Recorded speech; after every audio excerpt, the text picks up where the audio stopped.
నాకు ఇంతవరకు తెలియదు ఈ విషయం, ఇంతగా గమనించలేదనమాట. మనం గోలీ సోడా అవన్నీ తాగిన తర్వాత బాటిల్స్ వాళ్ళకి రిటర్న్ ఇస్తాం, ఆ బాటిల్ మనకి ఇవ్వరనేసి బాటిల్ కోసం అదే పనిగా గోలీ సోడా అనేది తాపించాను మా అమ్మతో. తాగి అమౌంట్ ఇచ్చి నాకు ఈ బాటిల్ కావాలి మేము తీసుకున్నాం కదా అంటే, లేదు బాటిల్ రిటర్న్ ఇవ్వాలి, మీకు ఎంటీ బాటిల్ కావాలంటే 100 రూపీస్ ఇవ్వాలి అని చెప్పారు. అప్పుడు నాకేమనిపించిందంటే విధి ఆడిందిరా నీతో వింత నాటకం అన్నట్టు అనిపించింది. బాటిల్కి ఎంటీ బాటిల్కి 100 రూపీస్ ఇవ్వాలన్నారు. సరే అనేసి వద్దని వచ్చేసాను.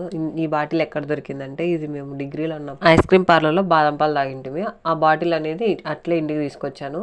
అది ఇప్పుడు యూజ్ అయిందనమాట.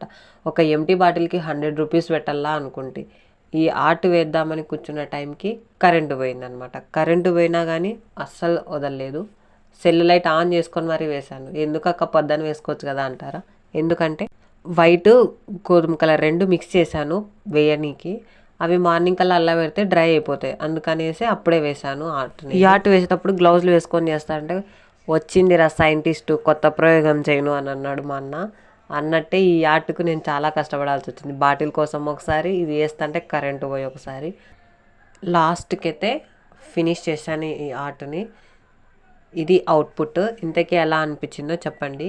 నాకు లాస్ట్కి ఏమనిపించిందంటే, ఖాళీ బాటిల్కి కూడా ఇంత కష్టపడాల్సి వచ్చిందా, బీరు బ్రాందీ వాటికే మేలు, బాటిల్స్ ఫ్రీగా ఇంటికి ఇస్తారు, మంచికి కాలం లేదు చెడుకు కాలం ఉంది అంటే ఇదేనేమో అనుకుంటే.